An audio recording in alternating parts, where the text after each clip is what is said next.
আলাইহিস সালাম যখন সমস্ত গায়ে পোকায় গোশতগুলো পোকারা খেয়ে ফেলে, পোকাগুলো কিলবিল করে বেড়ায়, জায়গা সম্পদ সব ধ্বংস হয়ে গেছে, সন্তানেরাও মারা গেছে, স্ত্রীরা শুধুমাত্র রহিম আলাইহিস সালাম সবাই ছেড়ে চলে গেছে, শুধু একজন ছিলেন।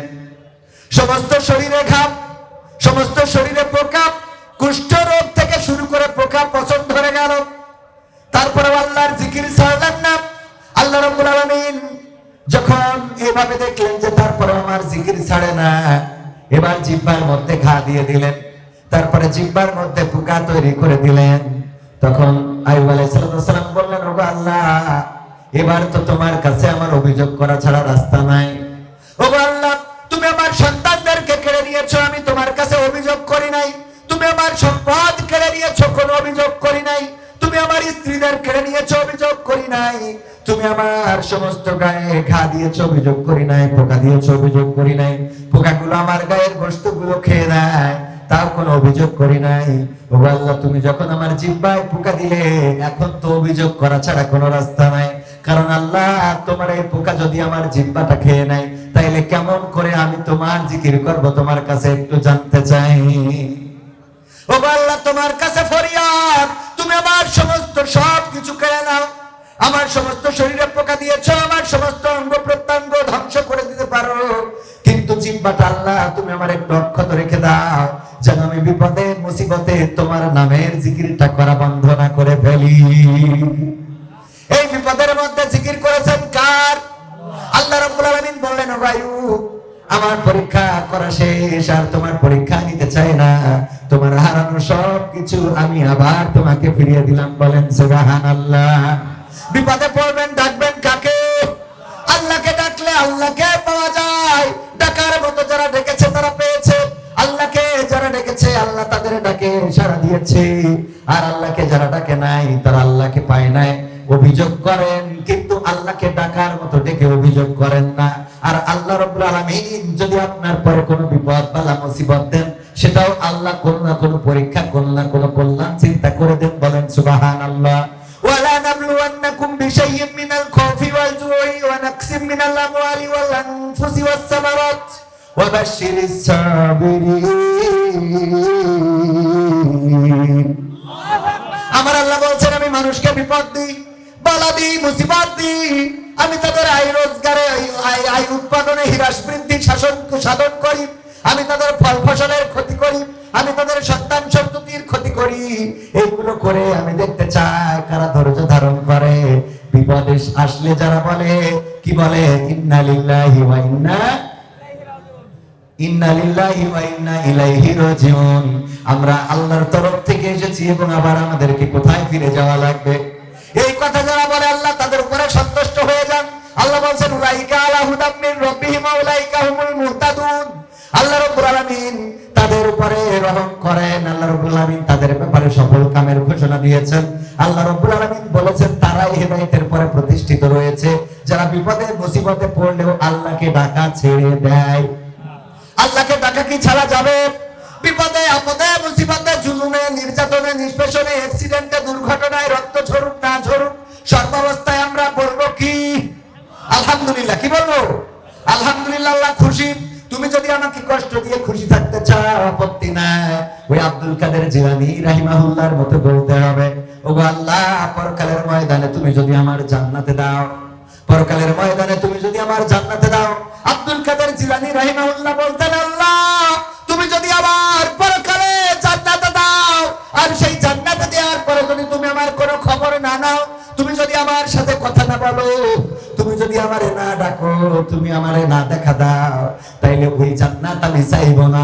বরং তুমি যদি আমারে জাহান্নামে দাও, দেওয়ার পরে যদি জিজ্ঞাসা করো, আব্দুল কাদের জিলানী, এখন তুমি কেমন আছো? জাহান্নামে তোমার কেমন লাগে?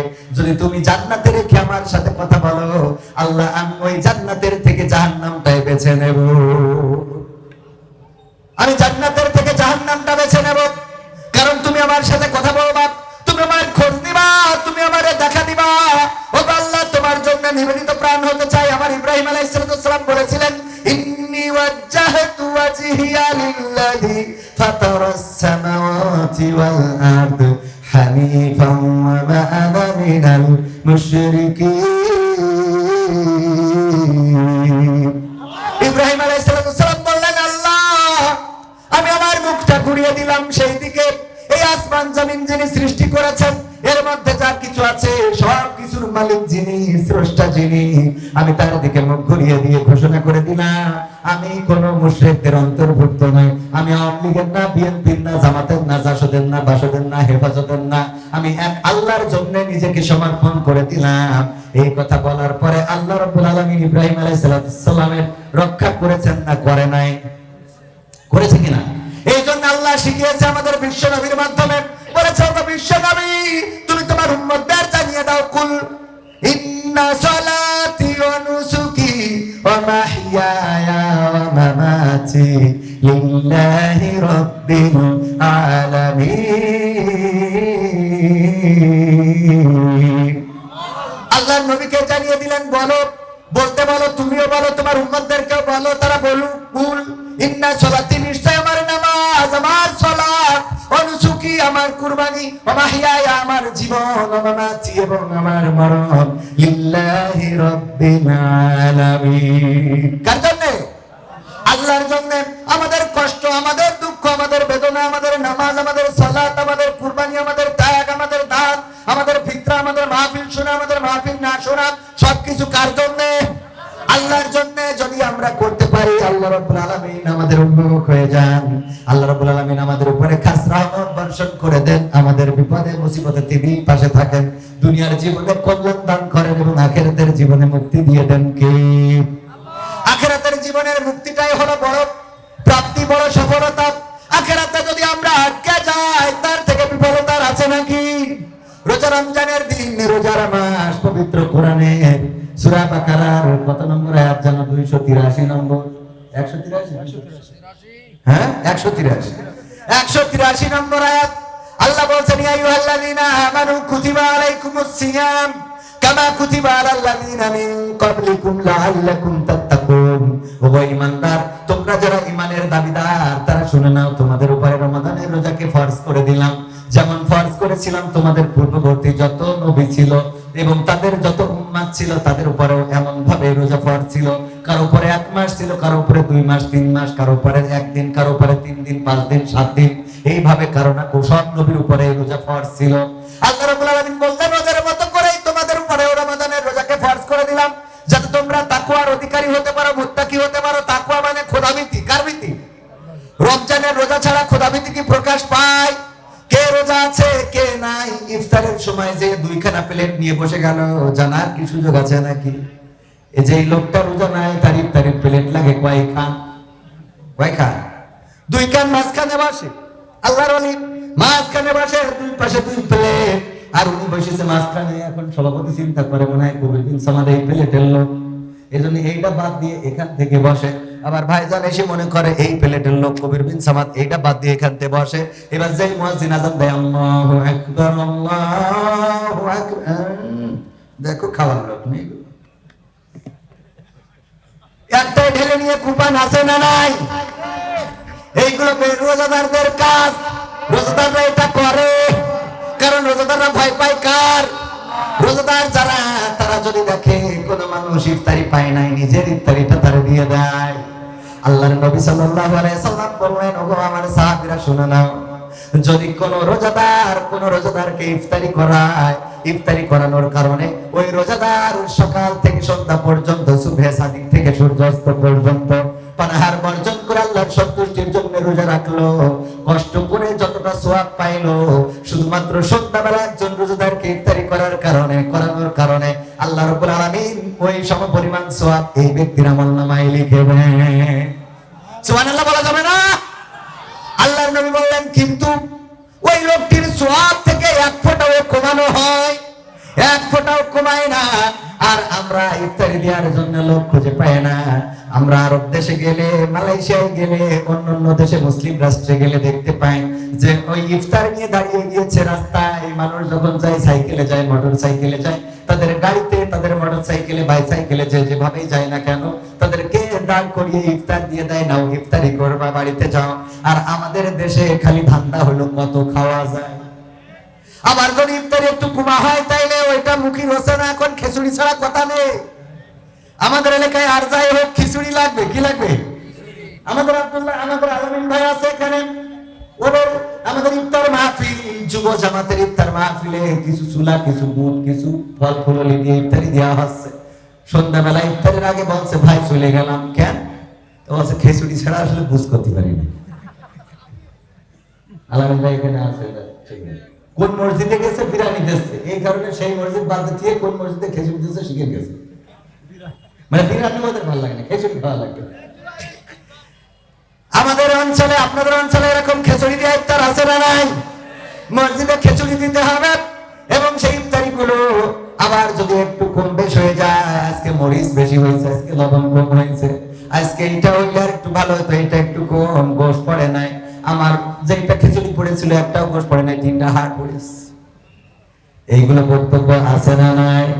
রোজা যদি আল্লাহর জন্য হয়, আপনার নসিবে আপনার রিজিকে যেটা ছিল সেটা আপনার সামনে চলে এসেছে, এটা খাওয়ার পরে বলবেন আলহামদুলিল্লাহ।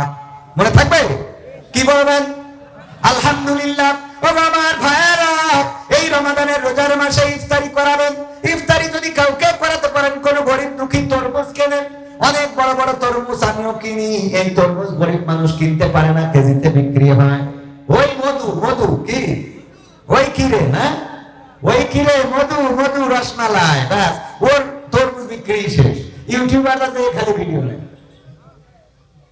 না, আমার ছোট মানুষের বাতাস লাগবে। ভাইরা আমার, ওই কিরে মধু, এই যে তরমুজ গুলো এখন কেজিতে বিক্রি হয়, গরিবেরা কি কিনতে পারে? যাদের টাকা আছে একটা তরমুজ কিনে যদি কোনো গরিবের দেন, একজন ভ্যান চালক, রিক্সা চালক সারাটা দিন ভ্যান চালায় 300 টাকা 400 টাকা ইনকাম করে। এই 300-400 টাকা ইনকাম দিয়ে একটা তরমুজ কিনে খাওয়া সম্ভব না, কারণ এই বছর আমি যেই কয়টা তরমুজ কিনেছি সবগুলো 300 টাকার উপরে। মোটামুটি যেগুলো ভালো সেগুলো 300 টাকার উপরে। এই 300 টাকা দিয়ে তরমুজ কেনার মতো গরিব মানুষ যারা ভ্যান চালায়, রিক্সা চালায়, তাদের অ্যাবিলিটি আছে নাকি? আপনি, আপনার অ্যাবিলিটি আছে, টাকা আছে, যদি একটা তরমুজ কিনে দেন, এই তরমুজটা সন্ধ্যাবেলা যদি বাড়িতে নিয়ে যায়, ছোট ছোট বাচ্চা শিশুগুলো খুশি হয়ে যায়, অনেকদিন পরে বাড়িতে তরমুজ আসলো। ভাইরা আমার, একটা তরমুজ কিনে দিলেন, ওটা আপনার নাজাতের ওসিলা হয়ে যেতে পারে। পরকালের ময়দান, মুসিবতের দিন, যেদিন কেউ আপনার জন্য ছুটে আসবে না, মা আপনাকে দেখে পালাবে, সন্তান আপনাকে দেখে পালাবে, স্ত্রী আপনার পরিচয় দিবে না, ভাই বোন কেউ কাউকে পরিচয় দিবে না, ওই দিন মুসিবতের দিন এই ইফতারিটা আপনার নাজাতের ওসিলা হয়ে যেতে পারে। বলেন সুবহানাল্লাহ। কারণ আমার আল্লাহ বলেছেন, ফামাইয়ামাল মিসকালা যাররাতিন খায়রান ইয়ারা ওয়া মাইয়ামাল মিসকালা যাররাতিন শাররান ইয়ারা। আল্লাহ বলেন, যারা পরিমাণ ভালো কাজ সেটাও তোমাকে দেখিয়ে দেব, আর যারা পরিমাণ খারাপ কাজ সেটাও তোমাকে দেখিয়ে দেব। একটা তরমুজ দিলেন, কোন দিন কোন পরিবারের, তারা ওই সন্ধ্যাবেলা তরমুজটা খেয়ে আপনার জন্য দোয়া করেছে, আল্লাহ আজকে আমার মতো গরিব পরিবারের যে তরমুজ খাওয়াইলো, এত দামের তরমুজ, তুমি বিয়ের পরকালে বিচারের দিনে, আজরের দিনে তুমি তারে জাহান্নামী কইরো না, জান্নাতে দিয়ে দিও। হয়তো আপনার গুনাহ খাতা ভারী হয়ে যেতে পারে, ওই গরিবের দোয়াটার কারণে আপনার গোটা জীবনের জিন্দেগির গুনাহ ক্ষমা করে দিয়ে আল্লাহ জান্নাতের বাসিন্দা করে দিতে পারে। রোজার মাস, সাহরি নাই এমন অনেক পরিবার আছে, সাহরিতে খাওয়ার মতো কিছু নাই, তরকারি নাই, কতদিন চলে যায়, একটু গরুর গোশত খাওয়া হয় না, পোল্ট্রির গোশতেরও দাম বেশি। এবার তো অন্যবারের তুলনায় সবকিছুর দাম কম আছে, সহনীয় আছে। আকিস পরিবারের সন্তান শেখ বশিরউদ্দিন সাহেব বাণিজ্য উপদেষ্টা হওয়ার কারণে এই জায়গাটাই অনেকটাই কন্ট্রোল করতে পেরেছেন। পেঁয়াজ, আলু, পটল, ঝাল, চিনি, ডাল যা কিছু আছে, শুধুমাত্র সয়াবিন তেলটার দামটা একটু বেশি, বাকিগুলো আলহামদুলিল্লাহ কন্ট্রোলে আছে। ওগো আমার ভাইরা, তারপরে অনেক গরিব আছে, গরুর গোশত 750 টাকা কেজি দরে কিনা সম্ভব। আপনি যদি কোনো একটা পরিবারকে 500 গরুর গোশত কিনে দিতে পারেন, একটু দাঁড়িয়ে কোনো একটা ভ্যান চালককে কিনে দেন, রিক্সাওয়ালাকে কিনে দেন। গ্রামে যে গরিব মানুষ আছে, এমন গরিব মানুষ বাছাই করে যারা কিনে খাইতে পারে না, 500 গোশ, 1 কেজি গরুর গোশত যদি কিনে দিতে পারেন, দেখবেন ওই পরিবারের খুশিটা আপনি ফকিরকে ভিক্ষা দিয়ে এই খুশি জীবনে পাবেন না। ফকিরকে ভিক্ষা দিয়ে ওই খুশি জীবনে পাওয়া। আল্লাহর নবী, আমার মা বোনেরা আছেন, আল্লাহর নবী বলেছেন, ওগো মহিলারা, ওগো নারীরা, তোমরা একটু কি করো, আবার গুতাগুতি শুরু করেন না, ওদের সময় ঝামেলা করেন না। দেরি করে আসবে, আবার মাইক বানবে, তা হবে না, তা হবে না। যেই হুজুরের রাজনীতি হবে সেই হুজুর উঠার আগে আসতে হবে, ঠিক না? ঠিক। এই শীতে মানে আইসি যখন তাহলে কোভিড ভাইরাসটা নিয়ে রাখি যদি কাজে লাগে। ও আমার ভাইয়েরা, মা বোনদের ব্যাপারে বিশ্বনবী বলেছেন, ওগো নারীরা, তোমরা যখন রান্না করো ওই রান্নায় একটু পানিটা বাড়িয়ে দাও, ঝোলটা বেশি করো। কি করো? পানিটা বাড়িয়ে দাও, ঝোলটা বেশি করো, একটু তরকারি বেশি হবে।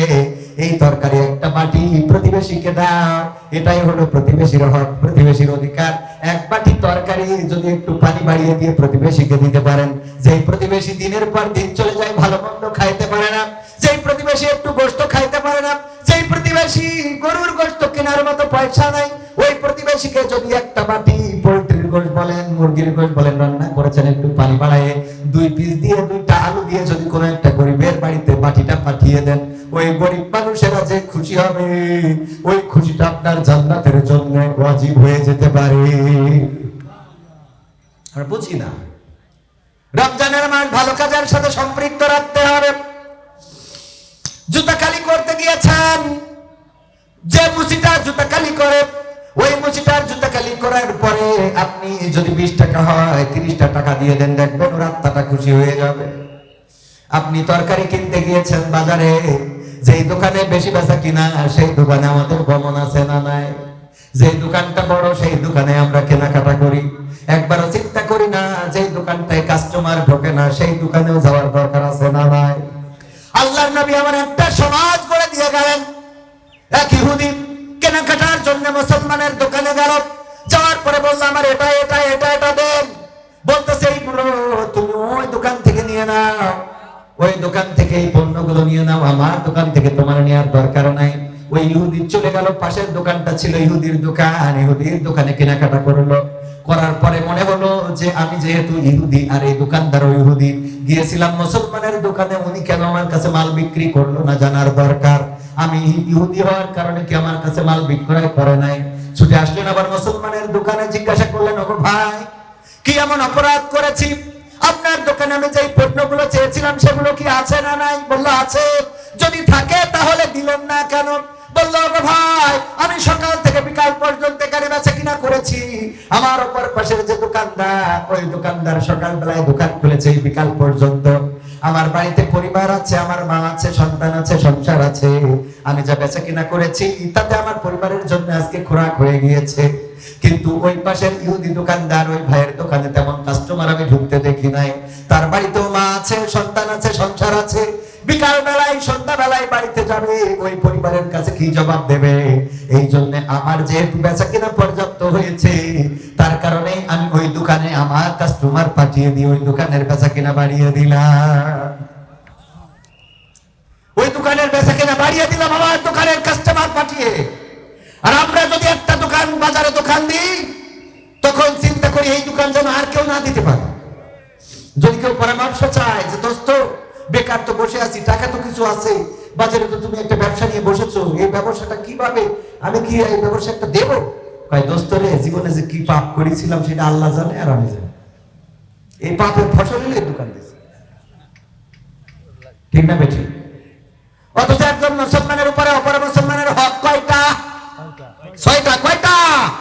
6টা হক। দেখা হলে কি করবে? সালাম দিবে, হাসি দিয়ে যদি আলহামদুলিল্লাহ বলে ইয়ারহামুকাল্লাহ বলবে। যদি কোনো পরামর্শ চায় সৎ পরামর্শ দেবে। যদি অসুস্থ হয় দেখতে যাবে। যদি মারা যায় জানাজায় শরীক হয়ে যাবে। এর মধ্যে আর একটা কোনটা মনে হয় বাদ পড়ে গেছে, যাই হোক এর মধ্যে, হ্যাঁ, জানাজা দাওয়াত দিলে গ্রহণ করবে। দাওয়াত যদি কোনো মুসলমান নিমন্ত্রণ করে, ভাই আমার বাড়িতে খাইতে এসে, তাইলে তার বাড়িতে নিমন্ত্রণে যাবে। 6টা হক। তাহলে কয়টা? 1 নম্বর দেখা হলে কি করা? সালাম দেওয়া। 2 নম্বর যদি নিমন্ত্রণ দেয় তাহলে সেটা অ্যাকসেপ্ট করা। 3 নম্বর হলো হাসি দিয়ে যদি আলহামদুলিল্লাহ বলে, জোরে বললে আপনারা কি বলবেন? ইয়ারহামুকাল্লাহ বলা। 4 নম্বর যদি কোনো পরামর্শ চায় তাইলে সৎ পরামর্শ দেওয়া। এটাও হক। এরকম না যে আপনি পরে বাড়িতেই বললেন যে আমার ওই দোস্ত না এই দোকান দিতে চাইলো, এমন কথা বলে দিছি ও জীবনে অন্তত তার এই দোকান দেবে না। খুব ভালো কাজ করেছেন, আপনি তার হক নষ্ট করেছেন। কি করেছেন? তার হক ছিল যে আপনি তাকে সৎ পরামর্শ দেবেন, দোস্ত আসলে আমি এই কাজটা করে দেখছি যে না, অন্য কাজের থেকে এই কাজটা, এই রোজগারটা ভালো। তুমি যদি চাও এখানে আমি তোমার সহযোগিতা করতে পারি, সহযোগিতা না করতে পারলেও তুমি এই বাজারে একটা দোকান দিতে পারো, যদি এই বাজার না পাও আর একটা ভালো বাজার পাও সেখানেও দিতে পারো, তবে এই ব্যবসাটা ভালো। আপনার ভালো হইলে ভালো হইলে অসুবিধা আছে? দেখবেন যে কটা ভালো ব্যবসা করে ওদের কাছে যান, ওর দিন চলে না, ওর সংসার চলে না, ওর বউ না খেয়ে রয়েছে, মেয়ে পরকিয়া করতেছে, এই অবস্থায় আছে। মানে ও বলবে যে আমার ঠিক না বেঠে ভাইয়ের আমার, তাহলে সৎ পরামর্শ দিতে হবে। আর 5 নম্বর হলো অসুস্থ হলে দেখতে যাওয়া। এইগুলো এখন আছে নাকি? অসুস্থ হলে দেখতে যায় না। মসজিদে একজন মুসাল্লি 5 দিন 7 দিন ধরে আসে না, ওই মুসাল্লি খবরও রাখে না অন্য মুসাল্লিরা যে অমুক কেন আসে না, ইমামও খবর রাখে না, মুসাল্লিরাও খবর রাখে। এর নাম ইসলাম না। নামাজ গতকালকে ইফতারি আলোচনায় গিয়েছিলাম শিয়ালঘুনা, যাওয়ার পরে দেখলাম মসজিদে টাইলস করা, টুইলস করা, পিলার, তারপরে এই যে ছাদ, দেয়াল, টয়লেট, পায়খানা ঘর, বদনা সব টাইলস করা। বদনা মানে আমি তো যেই দেখিনি, মানে টাইলস এত করা মনে হয় বদনাও করা। বলছে তোর জীবনের স্মৃতিময় ঘটনা কি? বলছে আমি একবার 5 তলা ছাদের পথে পড়ে গেছিলাম। তা বলছে 5 তলা ছাদের পথে পড়ে দিয়ে বেঁচেছিলি? তা বলছে মনে হয় না। কেন? তা বলছে ছোটবেলার কথা তো মনে নেই, মনে হয় মরে গেলাম। ছোটবেলার কথা তো তাই মনে নেই, মনে হয় মরে গেছিলাম, 5 তলা ছাদের পথে পড়েছি। তো এখন টাইলস যেভাবে করা, শিয়ালঘুনা দক্ষিণ পাড়া জামে মসজিদ, একবার নাম বলে দিলাম, তাতে করে মনে হইলো বদনা হয়তো টাইলস করা, সব টাইলস। অথচ মসজিদে আসরের নামাজে মাত্র হাতে গোনা কয়েকজন, মুষ্টিমেয় কয়েকজন ইফতার মাহফিলে আসে না, লোকের খবর নাই। আমি বললাম এত টাইলস, টুইলস, ফ্যান, এসি করে লাভটা কি যদি মুসাল্লি না থাকে? বরং ভাঙা চাষের বেড়া, উপরে টিনের ছাউনি, এর মধ্যে যদি মসজিদ পরিপূর্ণ থাকে সেটাই মসজিদের সৌন্দর্য। ঠিক আছে? আমরা ওই যে মোড়ের মাথায় বসি, বটতলায় বসি, টাকা তোলে। ভাইয়ের আমার, মসজিদে এসি কিনা হবে, টাকা দেন ভাই, টাকা দেন, দিলে পরকালে দোতলা জান্নাতে থাকবেন। আপনার বাপ মরে ভূত হয়ে গেছে, আমরা জান্নাতে রেখে আসতেছি, খালি 10টা টাকা দেন। আরে বাবা, 10 টাকা দিলে ওর আব্বা জান্নাতে দিয়ে দেবে। জান্নাত আল্লাহ, আল্লাহ আমাদের তো কি পরিমাণ কুপন দেবে পরকালে। কবে তুই যে এখন যদি বেড়া পড়লে 1 শতক জমি কিনতে চান, কয় টাকা? হ্যাঁ, 10 লাখ টাকার নিচেই তো না, 10 লাখ টাকার নিচেই তো না। 1 শতক জমি 5 শতক কিনলি 50 লাখ টাকা। আর জামতলায় মাইক নিয়ে বসে রয়েছে, 10 টাকা দেশে, বলছে আল্লাহ তুমি তার জান্নাতের মালিক করে দাও। ওরে বাবা, একটা জান্নাত মানে 10 পৃথিবীর সমান। আল্লাহ কবে তুই 10 টাকায় জান্নাত দিতে বলি, কোন আন্দাজে এইটা তোর অন্য কিছু তো এইটা জমা দিয়ে তারপরে সভাপতি মাইন্ড করি না, কথা সত্য। মানে ওই যে একজন হোটেলে গেছে, যাওয়ার পরে ওই অনেকেই হোটেলে যে কিন্তু বিপদে পড়ে যায়। টয়লেটে যে আমাদের আদ্দিন হাসপাতালে টয়লেটে সব কমন বানাইছে। কি বানাইছে? কমোড। যারা আদ্দিনে যান তারা জানেন, গ্রামের মানুষ এই কমোডে হাত দিয়ে হয় না, ওতে সিঁড়ে ভিজে দিয়ে, এটাই জানে। ওই যে পানি জমা থাকে, তো একজন বলছে এবার উমরায় যাওয়ার পরে বলছে, উমরাতে আবার কাতারে গেলাম, কাতারে গেলি অনেক গল্প আছে যে আমার দাদা আমাদের মসজিদের মুয়াজ্জিন, সে মক্কায় মোটামুটি ওই যে ডাউন প্যান ছিল, ডাউন প্যানে টয়লেট করেছে। মদিনায় যে একটু ভিআইপি হোটেল, ওখানে যে কমোড, ওই যে উঁচুটা হাইট কমোড, তো ওইটাই যে টয়লেটে যাচ্ছে আর বেরোচ্ছে, যাচ্ছে আর বেরোচ্ছে, যাচ্ছে আর বেরোচ্ছে। আমি বললাম দাদা কি হয়েছে কি?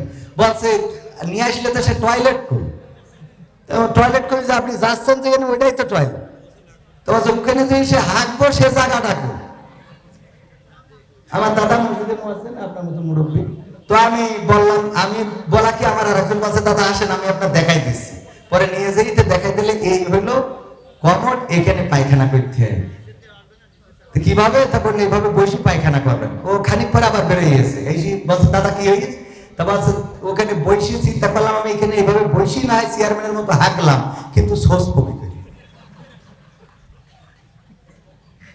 এটাও তো একটা চিন্তার বিষয়। হ্যাঁ, তো এই জন্য কিছু বিষয়, তো এই কথা যখন আমি কাতারে যে আলোচনা করছি, বলছে ভাই আপনার চাচা তো ছোট ঘটনা ঘটাইছে, আমার চাচা সে আর একটা ঘটাইছে। কি? তা বলছে আমার চাচা যে সিঁড়ে ভিজবে, তা জায়গা খুঁজে না পেয়ে ওখানে পানি জমা থাকে, ওখানে ভিজে খেয়ে এসে বলছে চিনিটা দিয়ে ওখানে গুলাইতে আসি, একবারে তুলে নিয়ে আসবে। সহ্য না করে পারা যায়। তো যাই হোক, এখন মানে এইটা বলতে গেলাম কেন, এর জন্য যে টয়লেট হোটেলে যেই বিপদে পড়ে গেছে, হাই কমন টয়লেট করার কোনো রাস্তা খুঁজে পাচ্ছে না, তো করিস কি ওই মোজা খুলে নিয়ে ওর মধ্যে টয়লেট করেছে। যে এতে বসবো কি পায়খানা করবো কি, ওতে করিয়ে মোজাটায় গিরে দিয়ে ওই যে মানে ছোট যে জানলা ফ্যান থাকে না, এক্সস্ট ফ্যান বলে, অমনি ছেলে দিতে গেছে, সিলিং ফ্যানে গেছে বেঁধে। যাওয়ার পরে ওই মোজা ফ্যান যত ঘুরিয়েছে সারা দেয়ালে সব ছড়াইছে। ওইটার কর্তৃপক্ষ ঢুকে বলতেছে, এ করেছিস কি? বলছে ভাই মাফ করে দেন। বলছে তোর মাফ করে দেবো, অসুবিধা নেই, কিন্তু তোর বলতে হবে যে তুই এ সারা দেয়াল হাঁকলি কি করে সেটা এইটা কইলে তারপরে মাফ। এখন পরকালে আমাদের হুজুরদের বলবে যে তুই 10 টাকায় যে জান্নাত দিলি, তুই কিভাবে দিলি? যেই জান্নাত 10 পৃথিবীর সমান, তোর বেনাপোলে জমি কিনতে গেলে 110 লাখ টাকা লাগে, আর 10 টাকায় তুই তার 14 গোষ্ঠী জান্নাতে তুই এতে ওখানে মাইক বাজাচ্ছিলি। তুই কথা কয় না, ঠিক না বে ঠিক? মসজিদে আমি গত সপ্তাহে আমার মসজিদে আলহামদুলিল্লাহ সভাপতি হিসেবে দায়িত্ব দিয়েছে। আমি বললাম যে ভাই আপনাদের পায়ে হাত রেখে বলছি 2 টাকার নোট আর নিয়ে আসবেন না, 2 টাকার নোট আর নিয়ে আসবেন না। 2 টাকার নোট আপনার ফকিরও নেয় না। আল্লাহর কি এত গরিব মনে করেন আপনি? কথা কয় না। আল্লাহর কি বিশাল টাকা পড়ে গেছে আপনার ওই 2 টাকা লাগবে? আমি বলছি যে এই মাহফিল মসজিদের সভাপতি আমি, যেই জায়গায় থেকে যাবো ওই জায়গায় আমি আছি, তাও 2 টাকার নোট মসজিদে চলবে না। কথা বলেন না?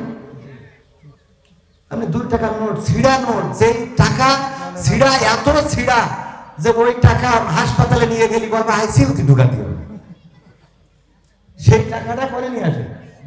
দান বাক্স খুলে দেখেন যত নষ্ট। ভারতের টাকা ভিসা পাচ্ছে না বলে মসজিদে ঠিক গেছে যে জাতু পারবে না, এটাকে আল্লাহ তোমার দিলাম, তুমি ভারতে চালাও, বাংলাদেশে যাও চালাও, তোমার তো কোনো দেশে অসুবিধা নেই। মানে ওরা বুদ্ধি আছে, আল্লাহ তোমার তো কোনো দেশে অসুবিধা নেই। তাই এখন যেহেতু ঢুকতে পারছি না, তো দান বাক্স দিলাম, তুমি ভারতে চালাই, মোদির কাছে পাঠাই দিও। বুদ্ধি আছে না নাই? আহা, এই মানুষ, এই মানসিকতা আমাদের, এই মানসিকতাগুলো পরিবর্তনের দরকার আছে না নাই? আলোচনায় আসি। ও আমার ভাইরা, কলিজার টুকরা ইমানদারেরা, আমার মা বোনদের জন্য বলছিলাম তরকারিতে একটু ঝোল বাড়িয়ে দেন, একটু পানি বেশি করে দিয়ে প্রতিবেশীকে দেন, প্রতিবেশী খুশি হয়ে যাবে, ওই প্রতিবেশী আপনার জন্য দোয়া করবে। ও আল্লাহ, এখনকার মা বোনেরা প্রতিবেশীদের দেবে কি? প্রতিবেশীদের যদি হয় তাহলে স্বামী কয় তুমি বিদেশ যেতে পারো না, তুমি তোমার বিদেশ যাওয়ার খবর নেই, তুমি যদি বিদেশ না যাও তা আমি বলে দিলাম আমি 1 মাসের মধ্যে বাপের বাড়ি চলে যাবো। ও কম্বার সাথে আল্লাহ বিয়ে দিয়েছে, ওর বউ টাকা তুলে বেড়া বলে তো মার্কেট করে নিয়ে আসে। ঠিক না বেঠি?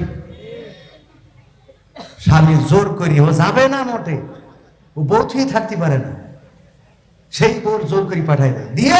এইবার স্বামী যেই টাকা পাঠায়, ও যেই বেনা বলতে বাজার করি নি আবার এনামুল ভাইয়ের সাথে, কথার কথা না ভাইয়ের সাথে না, এই আর কি, আছে না নাই?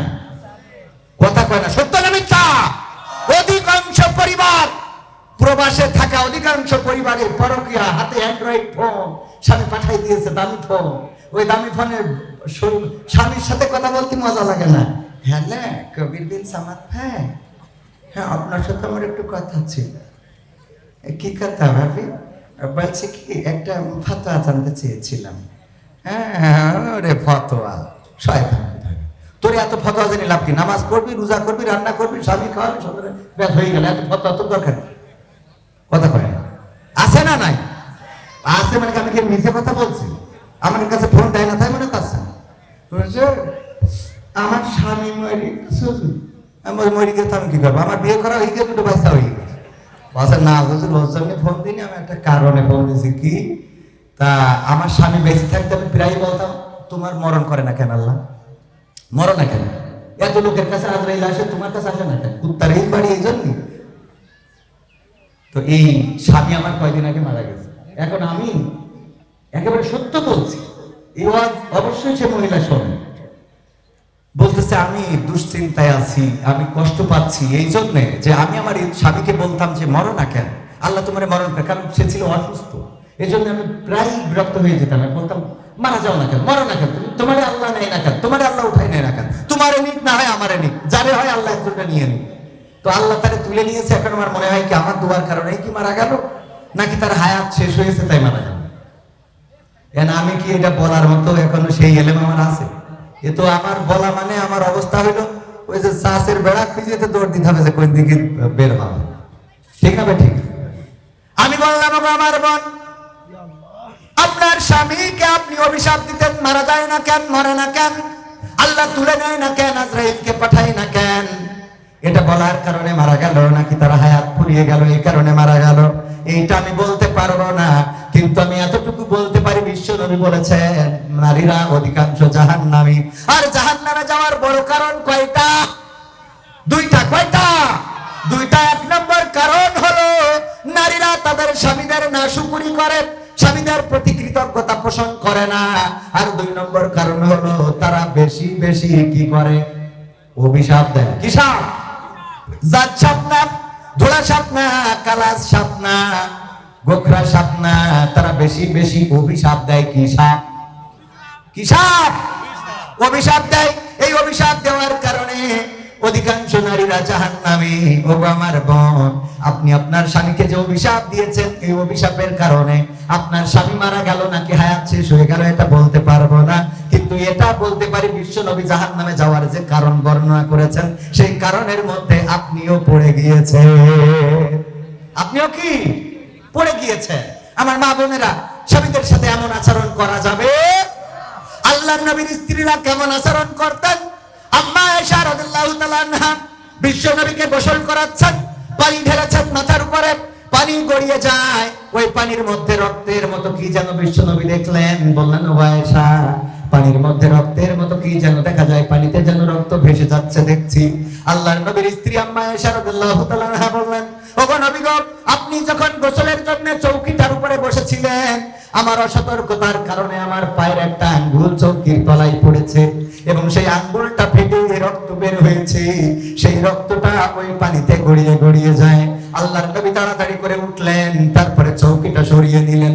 আল্লাহর নবী চৌকিটা সরিয়ে নিয়ে আম্মা আয়েশা রাদিয়াল্লাহু তাআলা নূর আঙ্গুলটা, আনহার আঙ্গুলটা ধরে বললেন, ওগো আয়েশা, তোমার এই আঙ্গুলটা ফেটে গেল, রক্ত ফিনকি দিয়ে বের হয়ে পানিতে ভেসে চলে গেল। একটা বারের জন্য তুমি মুখ করলে না, আহ করলে না, একটা বারের জন্য তুমি আমারে উঠতেও বললে না, সরতেও বললে না। আল্লাহর নবীর স্ত্রী আয়েশা রাদিয়াল্লাহু তাআলা আনহা বললেন, ওগো নবী, এটা তো আমার একটা পায়ের আঙ্গুল মাত্র, যেটা চৌকির তলায় পড়েছে। যদি আয়েশার কলিজাটা চৌকির তলায় পড়ে যেত আর সেই কলিজা ফেটে যদি রক্ত ফিনকি দিয়ে বের হয়ে যেত, তাও আমি আয়েশা একটা বারের জন্য বলতাম না, বিশ্ব নবী ওঠে, আপনার চৌকির তলায় আমার কলিজাটা পড়ে ফেটে গেছে। কেমন স্ত্রী হতে হবে, স্বামীর সাথে কেমন আচরণ করা লাগবে? আল্লাহর নবীর কন্যা বিশ্ব নবীর কাছে এসে বললেন, ওগো বিশ্ব নবী, আমার স্বামীকে খুঁজে পাচ্ছি না, আলীকে খুঁজে পাচ্ছি না, কোথায় যেন গিয়েছে, কোথাও পায় না। আল্লাহর নবী বললেন, কেন পাও না? কি এমন আচরণ করেছো তার সাথে? কোন কারণে বাড়ি ছেড়েছে? ফাতেমা রাদিয়াল্লাহু তাআলা আনহা বললেন, ওগো নবী, আজ 3 দিন ধরে বাড়িতে কোনো খাবার নাই। হাসান হুসাইন বারবার আমাকে বিরক্ত করে, মাগো খেতে দাও, খেতে দাও। আমি বললাম, বারবার কেন আমাকে ডিস্টার্ব করো? তোমরা তোমাদের বাবাকে কি দেখতে পাও না? আজ 3 দিন হয়ে গেল, আলী কোন জায়গায় কোনো কাজ খুঁজে পায় নাই, কোন জায়গায় কোনো রুজি রুটির সন্ধান করতে পারে নাই, খালি হাতে বাড়িতে আসছিল। এমন সময় আমি এই বকুনিটা দিচ্ছিলাম হাসান হুসাইনকে, এই বকুনি শোনার কারণে আলী রাদিয়াল্লাহু তাআলা আনহু বাড়ি থেকে বের হয়ে গিয়েছে। ফাতেমা বললেন, এই কথাটা যখন বলছিলাম, আলী তখন গেটে ছিল, আর গেট থেকে ভিতরে ঢোকে নাই, বরং পিছন দিকে চলে গিয়েছে। আমি হাসান হুসাইনের কাছে জিজ্ঞাসা করলাম, কোন দিকে গিয়েছে? তাদের কাছ থেকে খোঁজ নিয়ে তারপরে আমি চারিদিকে খুঁজলাম, মসজিদে নববীর আশেপাশে খুঁজলাম, কোথাও আমি আপনার জামাতাকে খুঁজে পাই নাই। আল্লাহর নবী বললেন, ওগো ফাতেমা, তুমি আমার আলীকে কষ্ট দিয়ে ফেলেছো। 3 দিন ধরে সে পরিশ্রম করেছে, খুঁজেছে, মদিনার অলিতে গলিতে একটু কারণের জন্য, একটু খাবারের জন্য ঘুরে বেরিয়েছে, হয়তো ব্যবস্থা করতে পারে নাই। সে বাড়িতে আসার পরে তুমি যখন বলেছো তোমাদের বাবাকে কি চোখে দেখো না, এটার কারণে আলী বাড়ি থেকে বের হয়ে গিয়েছে। ওগো ফাতেমা, আমি তোমাকে বলে দিই, আমার আলী যদি এই মুহূর্তে মারা যায়, এই মুহূর্তে যদি মালাকুল মাউত তাহলে আলীর জানটা কবজ করে নিয়ে যায়, আলীকে যদি কোনো বনের বাঘ খেয়ে ফেলে, সাপে যদি কামড় দেয়, আর আলী যদি পৃথিবী ছেড়ে চলে যায়, ওগো ফাতেমা, তুমি যদি ক্ষমা চেয়ে না নিতে পারো পরকালের ময়দানে, হাসরের ময়দানে, আমি নবী মুহাম্মদ, তুমি আমার কন্যা ফাতেমা এই পরিচয়টা দেব না। আমার কন্যা এই পরিচয়টা দেব না। আর আমার মা বোনেরা স্বামীদের সাথে কেমন আচরণ করেন? সেটা আপনারা ভালো করে জানেন, আমিও জানি। আমারটা তো বলা যাবে না, কারণ ইউটিউবে যাচ্ছে, আমার আবার বাড়ি আবার করবে, এটা নিয়ে আবার কি টর্চারিং করবে। তো যে পর্যন্ত বলি সে পর্যন্ত থাক, আমারটা বলবো না। বুঝি তো কি করে না করে, কি অবস্থায় আছি নাই। ঈদের বাজার করা লাগবে, টাকা থাক না থাক ঈদের বাজার করে দিই, সবার জন্য সব পোশাকের ব্যবস্থা করে দিই, তারপরেও মন ভরে না। 2টা 3টা করে 3 পিস শাড়ি, সায়া, ব্লাউজ সব বানানোর পরেও কয়েকটু হাতে কাটা হলে ভালো হইতো। মানে যাই দেন তৃপ্তি ভরবে না, এরকম আছে না নাই? যত যাই করেন তৃপ্তি ভরে, এমন আছে না নাই? তৃপ্তি ভরে না। আমাদের এক হুজুর বললো, ভাই আমার স্ত্রী যাই কিনে দিই পছন্দ হয় না, ওর খালি পছন্দ হয় বাইরের তা। বলে এনামুল হাসান কুন্নুর মাদ্রাসা করেছে, এটা সুন্দর, তোমারটা ভালো না। এনামুল হাসান কুন্নুর বোর যে বুরকাটা কিনেছো ওইটা সুন্দর, তুমি যা কিনেছো ওটা পরা যায় না। ওনার বোর 3 পিসটা ভালো, শাড়িটা ভালো, সব এইটা পরের তা পছন্দ হয়। এই জন্য আমি বুদ্ধি করে একটা দামি শাড়ি কিনে নিয়ে গেলাম, নিয়ে যে আমি ডাইনিং টেবিলের পরে রাখলাম। রাত্রি রেখে বললাম, স্ত্রী খাবার দাও। শাড়িটা রাখার পরে স্ত্রী খালি আড়ছো কি তাকায়, শাড়িটা কার, শাড়িটা কার। ও তো না জানা পর্যন্ত মনের মধ্যে কি, মানে ও তো জানতেই হবে। সিসি ক্যামেরা আর কি, তার থেকে আমার মা বোনদের ক্যামেরা ভালো। ওবু ঘটনাটা ঘটিকে শুনেছিস? কই না তো। আল্লাহ এখনো শুনিসনি? ও আল্লাহ, তুই কোনে ছিলি? কে আল্লাহ? ওই আব্দুলির আব্বাস জুতো চুরি হয়ে গিয়ে মসজিদে। মানে এমন ভাবে উপস্থাপন করবে যে ওর জন্য মানে বাংলাদেশ ফিলিস্তিনি রূপ নিয়েছে। ঠিক আছে, ঠিক শুনিয়ে ও আমার ভাইয়েরা, শাড়িটা রাখার পরে বারবার তাকায়, এক ফাঁকে জিজ্ঞাসা করে বসলো, শাড়িটা কার? ওই হুজুর বলতেছে, শাড়িটা এনামুল হাসান বিন নূর কিনেছে তার বোর জন্য। বসে দেখো কত সুন্দর রং, কালারটা কত সুন্দর, শাড়ির পায়টা কত সুন্দর। আর তুমি যেখানে থাকি তোমার সাথে আমার আব্বা বিয়ে দিয়ে আমার জীবনটা আছে না? কিছু কলি নাকি কেন, কিছু কলি নাই। আমি বলি তোমার সংসার করছি, অন্য লোক হলে ঝাঁটা দিয়ে বিদায় করে চলে যেত। আমার মাঝে মাঝে মনে হয় এই কথার জন্য তাড়াতাড়ি আরো 2টো বিয়ে করে, যে তোর বাইরে থাকে কিনা দেখ। সাহস পাচ্ছি না, কারণ এখন তো বিপদ শুধু একদিকে না, আগে তো গলা খাই, তারা কোনো অন্য জায়গায় কেটে বাড়ি নিয়ে যায়। ঠিক না বেঠি? এজন্য ভয় আছে না? না আপনি খবরদার এই বয়সে দিতে পারেন, খবরদার, নিষেধ করে খেলাম। আমরা তো একটু শক্তি আছে, হয়তো প্রতিহত করতে পারবো। কি হবে বেঁচে থেকে? ও সঙ্গীত শোনাতে হবে না 2-একটা? হ্যাঁ, আমার একবার পোস্টারে দিয়েছে কি যেন বিশেষ আকর্ষণ, আবার এনে কয় 3য় বক্তা। মানে আমার তো জ্বালা শেষ নেই। একবার বক্তা, একবার শিল্পী, একবার ওয়াইজিন, একবার নাট্যকার, একবার তার স্বাচ্ছন্দ্র, এই সমালোচনা আছে। যাক, অসুবিধা নেই, যা থাকে থাক, আমরা আমাদের কাজ চালাই নেবো ইনশাল্লাহ। আমাদের কর্ম কার জন্য? আল্লাহর জন্য। আর কার জন্য? আবার কয় আল্লাহর জন্য। আল্লাহর জন্য আর টাকার জন্য। কিসের জন্য? কথা কয় না। ও এটা কতি লজ্জা করতে ওদের মনে করেন টাকা, কিন্তু আমার টাকা দিয়ে মনিন খানের মতো গান গাওয়াইতে পারবেন না। কথা কয় না। আমার টাকা দিয়ে স্টেজে ওই যে যাত্রার প্যান্ডেলে যে বলতে পারবেন, সেনাপতি তুমি কোথায়, ওইটা বলা হবে। আমার দিয়ে ভালো কাজ করানো যাবে, টাকা দিয়ে ভালো কাজ করা যাবে, টাকা দিয়ে খারাপ কাজ করানো যাবে না। তাহলে আমরা করি কার জন্য? আল্লাহর জন্য। আর কার জন্য? টাকার জন্য। কথা সত্যি কথা বলবেন তো অসুবিধা নেই। আমি যদি বলি না সব আল্লাহর জন্য, তাহলে ডাইরেক্ট নিচে ও ডাইরেক্ট নিচে কথা কি পরকালে আবার খাত দরকার আছে? করেছি তো এক অপরাধ, আবার যদি মিথ্যে বলি তো সমস্যা না। আমাদের পাল্লা মাদ্রাসা, মুকাদ্দলা দাখিল মাদ্রাসা 12 তারিখ মাহফিল, 12 এপ্রিল। তো বলছে তুমি থাকবা, তুমি এই মাহফিলে দ্বিতীয় বক্তা হিসাবে এবং পরিচালনাও তুমি করবা। আর মাহফিলে মোটামুটি বক্তাদের টাকা পয়সা যা লাগে তোমরা প্রাক্তন ছাত্ররা দিবা। আমি বললাম, স্যার আমি একটা মাহফিল করি মোটামুটি মানে নেই তো, এখন এই যে একটা মাহফিল এখানে থাকছি মানে তো মেলা টাকা দিয়ে ফেলালাম, তাই না? এটা মাইনাস করে 50,000 টাকা অলরেডি। হ্যাঁ, তা বলছে যে তুমি একটা কথা বলো দিন, যে এত যে টাকা নেও মাহফিলে, পরকালে কি হিসাব দিবা আল্লাহর কাছে, আল্লাহ যদি এটা ধরে? তাই আমি বললাম, হুজুর আমি তো ভালো করে হাদিস জানা লোক না, নাটক মাটক করা মানুষ। আমার হিসেব হলো এনামুল হাসান বিন নূর, ওরা তো মাওলানা, তারপরে দেলাওয়ার হোসেন, এই আব্দুল্লাহ আল আমিন, আমির হামজা, তারপরে হাফিজুর রহমান আজহারি, হাফিজুর রহমান সিদ্দিকী, এই তারেক মনোয়ার, এরা যদি জান্নাতে যায় তাহলে আমি টেনশন মুক্ত। কিন্তু ওদের যদি আল্লাহ ধরি ফেলে তা আমি কোনো কথা ছাড়াই আগে দিয়ে জাহান্নামে বসে থাকা ছাড়া রাস্তা না, ঠিক কিনা? ওদের যদি ধরে তা আমার আর কোনো রাস্তা আছে? হ্যাঁ, বড় বড় মানুষ যদি অ্যাটাক হয়ে যায়, আপনার এত বড় দাড়ি, এত বড় টুপি, এত বড় রুমাল, এরপরে যদি আল্লাহ আপনার ধরি ফেলে, আমি কোনো কথা ছাড়াই জাহান্নামে যে বসে থাকা ছাড়া রাস্তা না। এইটুক দাড়ি নিয়ে হবে? হ্যাঁ, এটা তো আমি ভালোভাবে বুঝি। আল্লাহ ক্ষমা করুন, বলে না আমি যত সহজে বলছি পরকালটা এত সহজে হবে। ইকরা কিতাবাকা কাফা বিনাফসিকা আল-ইয়াওমা আলাইকা হাসিবা। হ্যাঁ, রবিল ভাই আসছে তো দেন দেন স্লোগান ভাই।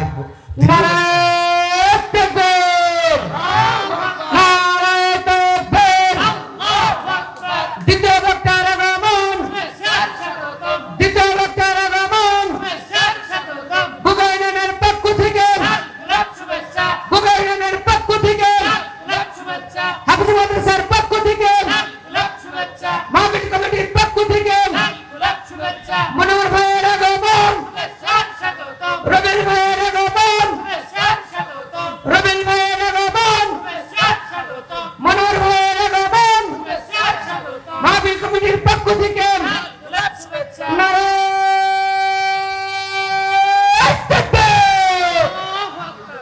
বলেন আলহামদুলিল্লাহ, বলেন আলহামদুলিল্লাহ।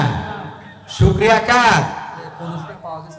1500 টাকা পাওয়া গেল, মাদ্রাসায় দিয়ে দেন, লাগবে না বলেই তো পড়ি, ঠিক না? টাকা 1500 পাওয়া গেছে, এই কথা বললি আর এখন কারো দেওয়া হবে?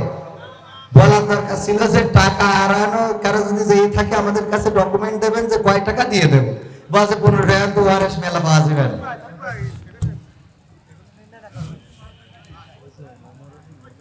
সবাই জিকির করেন লা ইলাহা, লা ইলাহা, লা ইলাহা ইল্লাল্লাহ, লা ইলাহা ইল্লাল্লাহ, লা ইলাহা ইল্লাল্লাহ। এই স্টার ঠিক করে নাকি না? তাই আমি তো যাই করবেন চাপানো কি করবেন, বক্তা নিয়ে আসেন বেশি, তাই হবে কি? ওখানে একটা ইট মেরি দেন, আরো ইট নিয়ে আসেন, মারা আসতে আমি কি ধরি আওয়াজ পারবো? এটা কিছু তো করবে।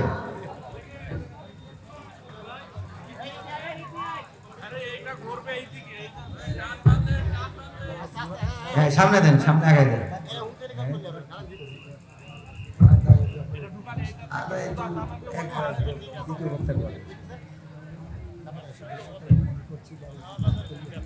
না দুইবার চাইলে তো মানুষ সামনে না দিলি আমার আগে যেতে হবে।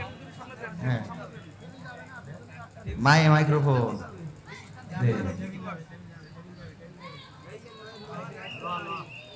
আরো আরো সামনে, তা আমার সামনে না দিলে আমি কথা বলে যুক্ত পাবেন না।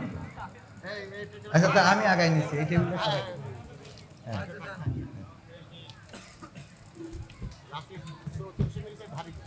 হ্যাঁ, বেশি, হ্যাঁ না ঠিক আছে, একটু উঁচু করা গেলে করা যেত, উঁচু করা যাবে না?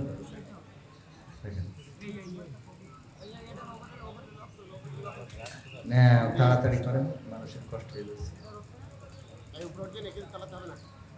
আমি ধরছি, আপনি টানেন।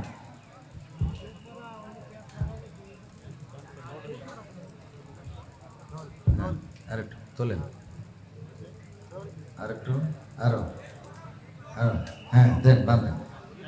হ্যাঁ হ্যাঁ, কারণ এখনো লোক আসে, মানুষ আসবে টাকা নিয়ে, সব বসে নিয়ে রোজার মাসে 1 টাকা দিয়ে 70 টাকা দিয়ে দিবেন রুবেল ভাইয়ের কাছে ইনশাআল্লাহ। কার কাছে? জোহরের নামাজ পড়ি আপনারা দান করবেন ইনশাআল্লাহ। এই মাসে দান করা মানে সওয়াব বেশি, এটা তো নিশ্চিত। পরকালে কি হবে না হবে সেটা আল্লাহর বুঝ করবে না, কিন্তু এই মাসে দান করলে 70 গুণ, শুধু না 70 থেকে 700 গুণ পর্যন্ত। কত?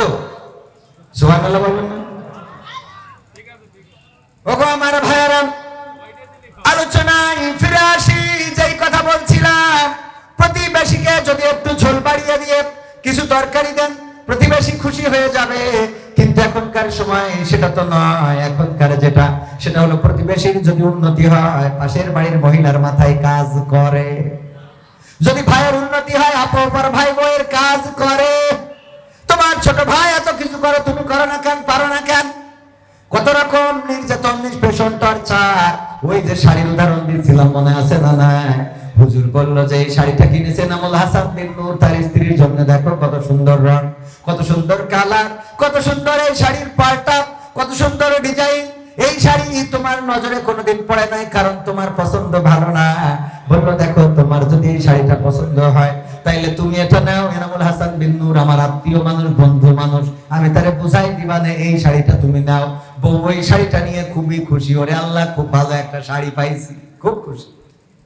রাত্রে শোয়ার সময় ওই হুজুর জিজ্ঞাসা করতেছে, ওগো আমার স্ত্রী, শাড়িটা তোমার পছন্দ হয়েছে কিনা? বললো অনেকদিন পর একটা মনের মতো জিনিস পাইছি, এটা তো তুমি পছন্দ করো নাই, কারণ তোমার নজর ভালো না, তোমার তো দুইটা চোখ দেয় না, আল্লাহ দিয়েছে মার্বেল, যেটা দিয়ে ভালো কিছু তোমার চোখে পড়ে না। আমাদের এনামুল হাসান বিন নূর কিনার কারণে এই শাড়িটা এত সুন্দর, এত সুন্দর পাড়, এত সুন্দর সুতা, এত সুন্দর রং, এত সুন্দর ডিজাইন, আমার খুব পছন্দ হয়েছে। স্বামী বলতেছে, আমার স্ত্রী গো, তোমারে আমি কত ভালোবাসি, সেইটা প্রমাণ করার জন্য আজকে আমি একটু এই সলসাতুরির আশ্রয় নিয়েছি। ও আমার স্ত্রী আজকে যদি মারা যায় তাইলে আর মনের কথাটা বলা হবে না, তোমারে মনের কথাটা বলে ঘুমাতে চাই। সেটা হলো আমি আমার টাকা দিয়ে নিজে পছন্দ করে তোমার জন্য নিজ হাতে এই শাড়িটা কিনে এনেছি। স্ত্রী বলতেছে, সত্যি সত্যি তুমি কিনেছো? বলছে আমি কিনেছি তোমার জন্য, খুব পছন্দ করি। বলছে তাহলে এর রং থাকবে না, তাহলে ওর কি খুশি করা সম্ভব? বলেন।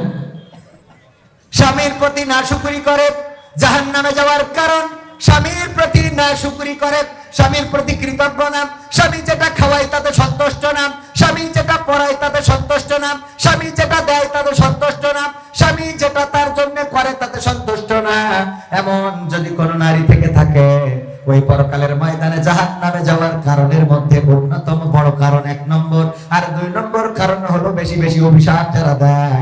বেশি বেশি অভিশাপ দিলে আল্লাহ রাব্বুল আলামিনের নবী বলেছেন এটা তার জাহান্নামে যাওয়ার জন্য মেজর কারণ, বড় কারণ। সুতরাং মা বোনেরা আমার, স্বামীর প্রতি কৃতজ্ঞ থাকতে হবে। আর ওই যে কি করা যাবে না, অভিশাপ দেওয়া মনে থাকবে। পুরুষরা বলছে হুজুর ওয়াজটা খুব কাজে লেগেছে, আর মা বোনেরা বলছে এই খালি আমাদের গুতোই। তা পুরুষরা এসেছে রাত 12টার সময় কষা এক কান নিয়েতে পিঠির পরে ভাঙে, এটা কি দেখো আছে না? নাই। নারীদেরকে নির্যাতন করে কারণে অকারণে, যৌতুকের জন্য বাবার বাড়িতে পাঠিয়ে দেয়, ইফতারি নিয়ে আসো। ঈদের বাজার, ঈদের সময় যদি শ্বশুর নতুন জামা কাপড় না কিনে দেয়, গোলমাল আছে না? নাই। ঈদের বাজার করে দিতে হবে, ইফতারি কিনে পাঠাতে হবে। আমাদের এই জেলার থেকে অন্য জেলায় এই প্রচলনটা খুব বেশি। প্রতিটা রমজান মাসে ইফতারি কিনে পাঠানো লাগে জামাইয়ের বাড়িতে, যদি না পাঠায় মেয়ের উপরে নির্যাতন করে, নিষ্পেষণ করে, এমনকি গায়ে পেট্রোল ঢেলে, ডিজেল ঢেলে, কেরোসিন ঢেলে আগুন ধরিয়ে দেয়, নির্যাতন নিষ্পেষণ করে দুনিয়া থেকে বিদায় করে দেয়। এমন অনেক স্বামী আছে, এমন অনেক কুলাঙ্গার আছে, এমন পরিবার যারা এই পরিবারগুলো আল্লাহ রাব্বুল আলামিন বিচারের কাঠগড়ায় দাঁড় করাবে। আর নিরীহ এই স্ত্রীদের সাথে অন্যায় আচরণ করার কারণে আল্লাহর নবী বলেছেন তাদের জন্য জাহান্নাম ফায়সালা হয়ে যাবে। বলেন নাউযুবিল্লাহ। স্ত্রীকে বিনা কারণে মারা যাবে না, তুচ্ছ কারণে তার সাথে গোলমাল করা যাবে না। যে স্ত্রী প্রতিদিন আপনার মশারিটা টানিয়ে দেয়, যে স্ত্রী প্রতিদিন আপনার কয়েলটা ধরিয়ে দেয়, যে স্ত্রী প্রতিদিন আপনার রান্না করে খাওয়ায়, ওই স্ত্রী যেদিন অসুখ হয়েছে, একটু কি রান্নাঘরে যে রান্না করা যায় না? যায় না? কথা হয় না। এগুলো অনেকে হাইতে, হ্যাঁ না আমি যাবো রান্নাঘরের কাজে, বাটাম টানলি তারপরে তাতে পারে। স্ত্রীর রান্নায় সহযোগিতা করেছেন কে? বিশ্ব নবী সাল্লাল্লাহু আলাইহি সাল্লামের 10টা রোমান্টিক সুন্নাতের মধ্যে অন্যতম হলো স্ত্রী যেই পাত্রে পানি পান করবে ওই পাত্রে পানি পান করা, এটাও রাসূলের সুন্নাহ। সুবহানাল্লাহ। একই গ্লাস থাকবে, দুইজনের কি একই গ্লাস থাকবে, তবে স্ত্রীদের গ্লাসে স্বামীরা খাতি পারবে, কিন্তু স্বামীদের গ্লাসে স্ত্রীরা খাতি পারবে। কথা কয় না? পারবে কিন্তু পারবে না, পারবে কিন্তু পারবে। কারণ কি?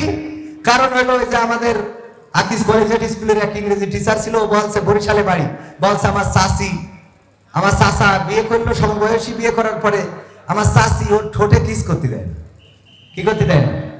কিস করতে দেয় না। তো এই ভাই সমবয়সী বললো যে তোর চাচির তো বিয়ে করে আনার পরে খুব লসে আছি। কেন? ঠোঁটের সাথে ঠোঁট একদম দিলে। তো বলছে আমি কি চাচির বলবো? বলছে তা বলা যায়, এটা তো হারাম কিছু না। হারাম চাচার ঠোঁটে কিস করবে এটাই তো ঠিক এবং এটাই সুন্নাহ।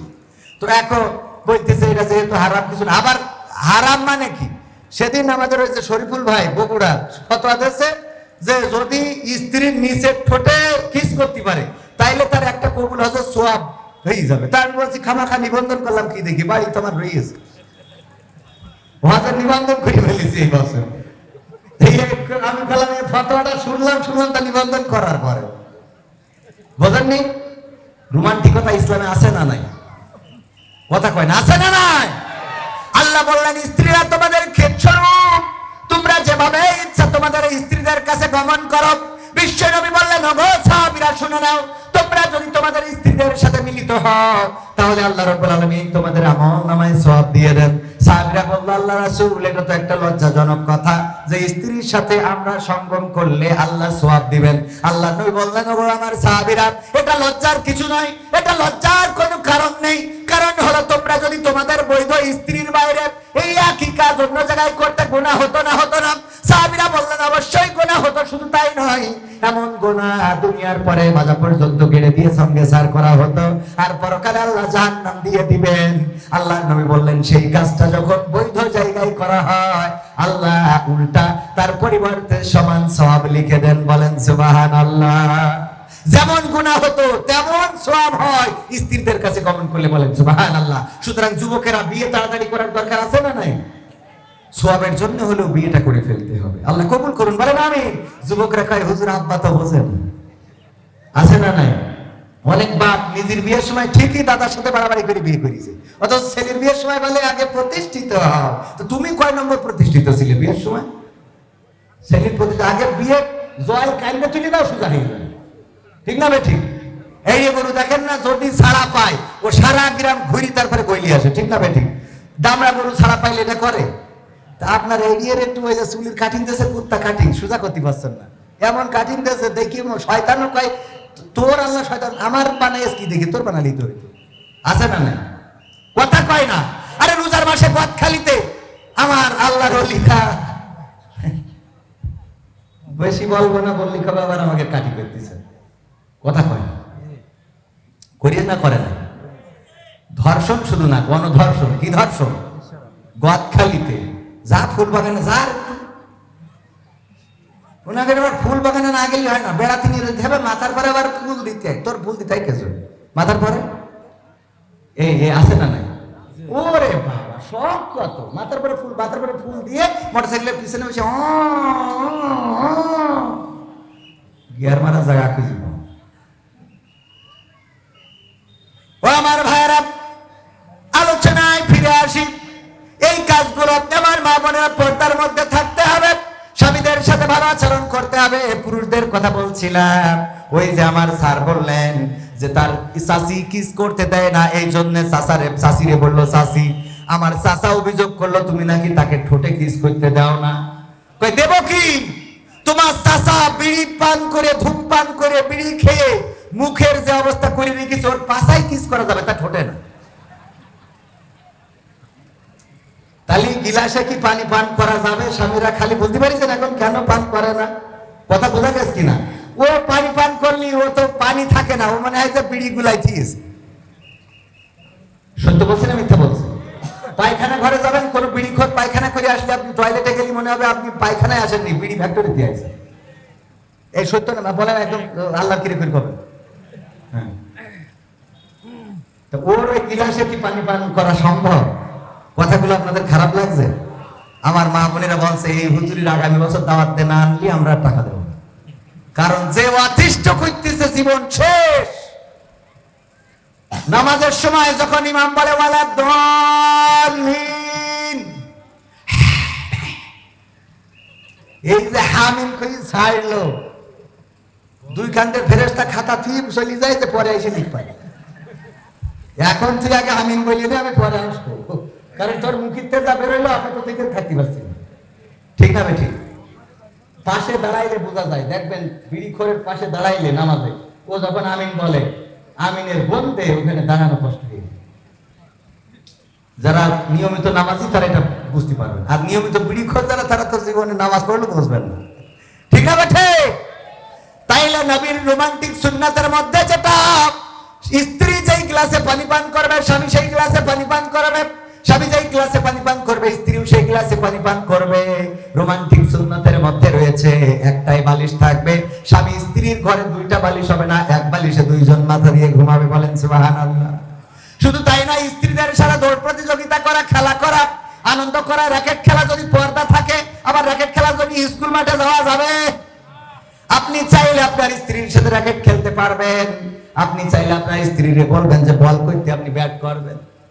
এইগুলো যদি করেন ভালোবাসা বাড়বে, সংসারে আনন্দ বাড়বে, স্ত্রী স্বামীর মধ্যে মহব্বত বাড়বে, এই সংসারে পরকীয়া থাকবে না, এই সংসারে অন্য স্ত্রীর সাথে স্বামী কথা বলবে না, আর স্ত্রীরাও অন্য স্বামীর সাথে কথা বলবে না। বলেন ঠিক কিনা?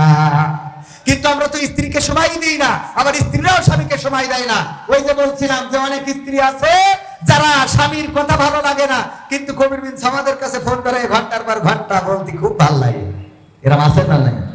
স্বামী যদি ফোন দেয় বিদেশ থেকে, এই এত ফোন দাও কেন, এই এত ফোন দিতে এই কেন জন্য তোমার, হ্যাঁ টাকা পাঠাবা, পিন নাম্বার বলি দিবা, টাকা তুলে আনবে, এত ফোন দাও কেন, রেখে দাও দিয়ে এবার, হ্যাঁ বল্টু ভাই কেমন আছেন আপনি, অনেকদিন পরে দেখেন তো আমার ঠোঁটটা কেমন লাগছে। ও বাবা, ও বল্টুর কাছে যাইতে ঠোঁট দেখায়, কথা কয় না।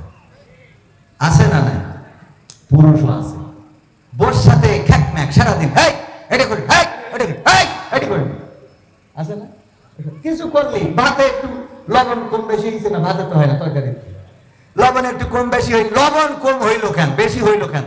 আরে বাবা এই নিয়ে যে টর্চারিং করেন না করি, লবণ যেহেতু বেশি হয়েছে, ভালো বেশি বলা যায় না। তুমি আজকে বেগুন রাঁধতে চাও, তোমার আছে হরিণের গোশ রাঁধতে চাও, লবণটা একটু কম হইলে আর একটু ভালো হইতো, ও আর খুশি হয়ে যাবে না? ও পরের দিন আনন্দ আরো লবণ বাড়াই দেবে, মানে খুশির চোটে, মানে উল্টো করে ভাববে। তো যাই হোক, এইগুলো বলবেন, স্ত্রীকে সুন্দর সুন্দর কথা বলবেন। তাহলে আবার ওই যখন ভাবির সাথে কথা বলে, হ্যাঁ ভাবি কেমন আছে, আরে বাবা, আল্লাহ হিদায়াত করুন। বলেন আমিন। ওয়াকরনা ফি বুয়ুতিকুন্না ওয়ালা তাবাররাজনা তাবাররুজাল জাহিলিয়াতিল উলা। কথাটা কার? আল্লাহ রাব্বুল আলামিন বললেন, ওগো নারীরা তোমরা পর্দার মধ্যে থাকো, জাহেলি যুগের মেয়েদের মতো সাজুগুজু করে নিজেদেরকে প্রদর্শন করে বেড়ায়ও না। আর এখনকার মা বোনেরা সাজুগুজু করা তো যেমন তেমন। ওরে আল্লাহ, ঈদের মার্কেট গুলোতে এখন পুরুষ পাওয়া যায় না, আজান দিয়ে নারী আছে না নাই? নারীদের জন্য আমাদের ঢোকার কোনো কায়দা নাই, আবার তর্ক বিতর্ক শুরু করে দেয়। আমি এক দোকানে গেলাম কাপড় দেখার জন্য, আমার পরে এসেছে এক মহিলা, আসার পর আমাদের ছুটিপুরের বাজারে আসার পর আমাকে কাপড় দেখাচ্ছে, উনি খালি কয় আমারে দেখান, আমারে দেখান। আল্লাহ, এটা কিরাম, আমারে দেখান, আমারে দেখাচ্ছেন না কেন? মানে আমি দেখতেছি আমার দেখাচ্ছে, ও খালি বলতেছে। আমি বললাম, আচ্ছা আপনার সমস্যাটা কি বলেন তো? আমার দেখাবে না? উনি দেখাবে আপনার, আমি কাস্টমার আগে এসেছি, আগে আমার দেবে, তারপরে আপনার দেখাবে, তারপর আপনার দেখাবে, আমিও কাস্টমার, আমার দেখাবে, আপনারও দেখাবে, একসাথে দেখাবে। ওরে বাবা, ওরে আমি তো হুজুর মানুষ, মানে হুজুর মানুষ না হলে মানে মেরি বসতাম, কারণ হুজুর মানুষ মারলে তো আমার পরে বউ মেরিছে, কিন্তু মারিছে যে কেন সেটাও তো শুনতে হবে, কথা কয় না। আমার সাথে শুরু করে দিয়েছে, মনে আছে আমার বাড়ির বাড়ি হবে। এই অবস্থা নারীদের, এদের পরকালে কি হবে? আল্লাহ বলল, পর্দার মধ্যে থাকো, জাহেলি যুগের মেয়েদের মতো সাজুগুজু করে নিজেদেরকে প্রদর্শন করে বেড়ায়ও না। আর এখনকার মা বোনেরা সাজুগুজু তো করেই, বুরু কাটিং, তারপরে এই যে আইলা সাইলা বাইলা টিপ নুক্তা যা কিছু আছে সব দিয়ে তারপরে বুরকা পরে। বাড়িতে যখন যায় তখন মনে হয় জান্নাতুল ফেরদাউস বেরোয়, ঠিক না? ঠিক। আর বাদখালি যাওয়ার পরে ওর মধ্যে যে ঢোকে সেই জাহান্নামের টিকিট নিয়ে বাড়ি চলে যায়, কথা কয় না? আছে না নাই?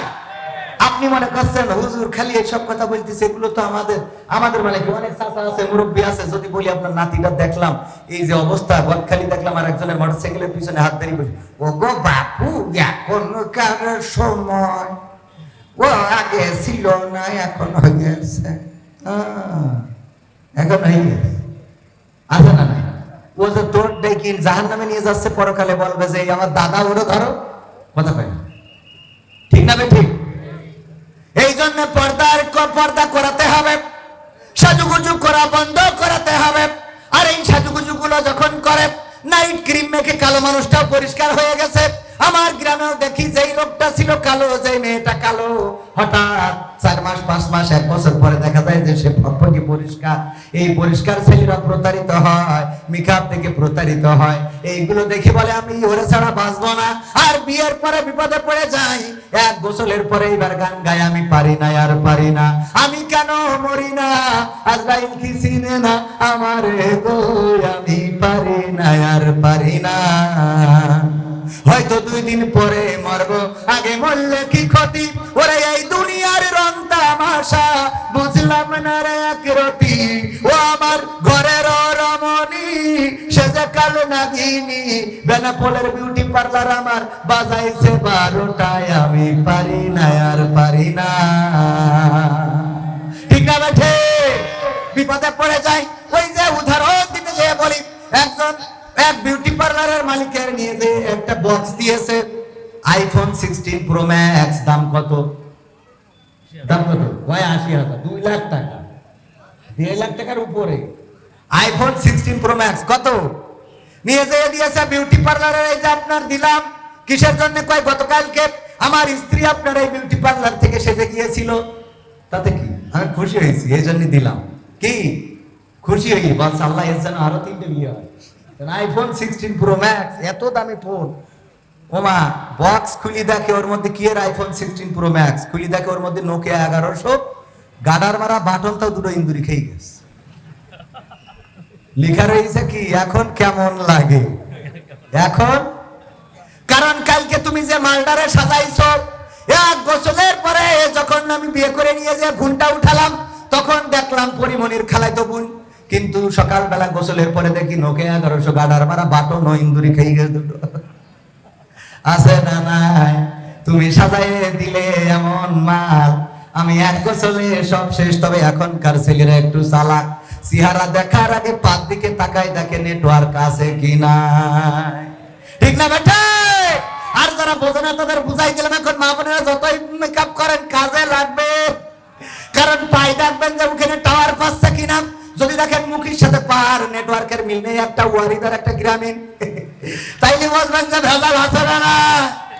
একটা ওয়ারিদ একটা গ্রামীণ, এইটা যদি হয় এয়ারটেল আর গ্রামীণ, তাইলে বলবেন ভেজাল আছে, ওইটারে বিয়ে করা যাবে। আগের সময় যদি আমার চাচারা, আমার মুরব্বীরা, হুজুররা বিয়ে করতে চাইতো, তাদের মুরব্বীরা যেত মেয়ে দেখার জন্য, যাওয়ার পরে জিজ্ঞাসা করতো, গো মা কোরআন পড়তে পারো কিনা? বলতে পারি। তাইলে 2টা আয়াত পড়ে শোনাও। কোরআনটা বের করে দিত, 2টা আয়াত পড়ে শোনাতো। তারপরে বলতো নামাজের আরকান আহকাম কয়টা, তারপরে বলতো হুজুর ফরজ কয়টা, তায়াম্মুমের বিধান কি, তারপরে সূরা ইয়াসিন মুখস্থ আছে কিনা, আর রহমান পারো কিনা, আয়াতুল কুরসিটা হবে কিনা, দোয়ায়ে কুনুতটা বলো, দুরূদ ইব্রাহিমটা হবে কিনা, এইগুলো জিজ্ঞাসা